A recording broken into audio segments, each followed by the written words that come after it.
اس بات کو پسند کرتے تھے کہ میری امت میرے اوپر درود پڑے اور رب ان پر رحمت نازل کرے۔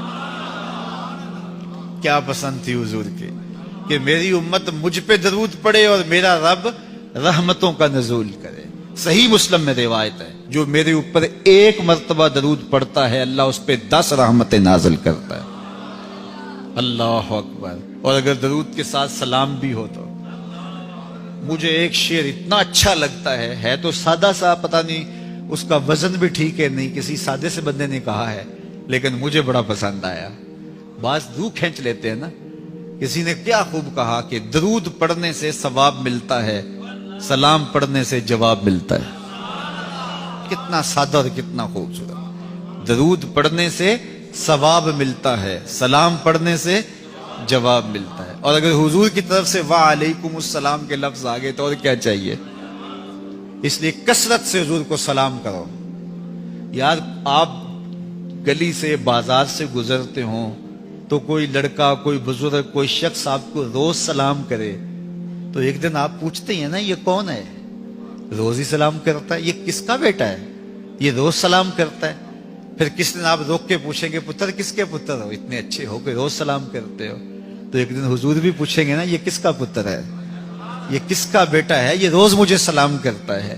تو پھر حضور سے تعارف ہو جائے گا۔ اس لیے حضور کو سلام کیا کرو۔ حضرت ابو درداء رضی اللہ تعالیٰ عنہ کہتے ہیں، میں حضور کی بارگاہ میں جب آقا نے فرمایا نا کہ جمعے کے دن کثرت کے ساتھ میرے پہ درود پڑا کرو، تو میں نے عرض کی حضور جب آپ وصال کر جائیں گے تب بھی یہ عمل جاری رکھیں؟ تو حضور نے فرمایا اللہ نے مٹی پہ حرام کر دیا نبیوں کے جسموں کو کھائے۔ فنبی اللہ حی یرزق، نبی قبروں میں زندہ ہوتے ہیں اور انہیں رزق بھی دیا جاتا ہے۔ اس لیے جمعے کے دن کثرت کے ساتھ میرے اوپر درود پڑھو، میرے اوپر سلام پڑھو۔ اللہ اکبر۔ تو حضور فرماتے ہیں مجھے یہ بات پسند آتی ہے کہ کوئی میرے پہ درود پڑھے اور پھر رب اس پہ رحمت نازل کرے۔ اللہ اکبر۔ حضرت ابی بن قعب کہتے ہیں میں نے حضور سے کہا حضور میں چوتھا حصہ آپ پہ درود پڑھوں گا اور باقی جو 3 حصے ہیں دیگر وظیفے کر لیا کروں گا۔ تو آقا کریم نے فرمایا ما شئتا وَإِن زِدْتَ فَهُوَ خَيْرٌ، جیسے تمہاری مرضی، لیکن اگر درود کو بڑھا دو تو ہوگا اچھا۔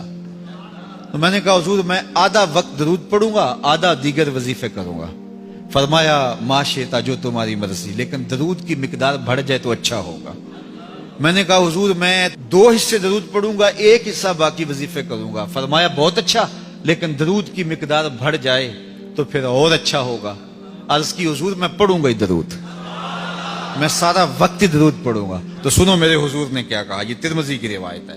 حضور نے فرمایا پھر تیرے سارے دکھ مٹ جائیں گے، سارے گناہ معاف کر دیے جائیں گے۔ تو اس لیے کثرت کے ساتھ حضور پہ درود پڑھیں تو اس سے حضور بھی خوش ہوتے ہیں کہ میرے امتی پہ رب کی رحمتوں کا نزول ہو رہا ہے۔ جب کوئی حضور کا ہو جاتا ہے تو رب اس کو اپنا محبوب بنا لیتا ہے۔ تو حضور کی محبت خدا کی محبوبیت کا ذریعہ ہے۔ اس لیے ہمیں حضور کا پیار اپنی روحوں میں موجزن کرنا ہے، حضور کی محبت اپنی روحوں میں اتارنی ہے، اور محبت اپنے تمام تر تقاضوں کے ساتھ جب روح پذیر ہوگی تو پھر ہمارا انداز زندگی بھی سنور جائے گا، ہماری آخرت بھی سنور جائے گی۔ محبت کے من جملہ تقاضوں میں سے سب سے بڑا تقاضا محبوب کی اطاعت ہے کہ بندہ جس سے پیار کرتا ہے اس کی بات مانتا ہے۔ یہ ہے دعوی محبت کا ثبوت، اس کی دلیل۔ اور حضور کے صحابہ کی زندگیاں دیکھیے کہ انہوں نے حضور علیہ السلام کے ساتھ کیسے پیار کیا، حضور کی محبت میں اپنی عادتوں کو بدل دیا۔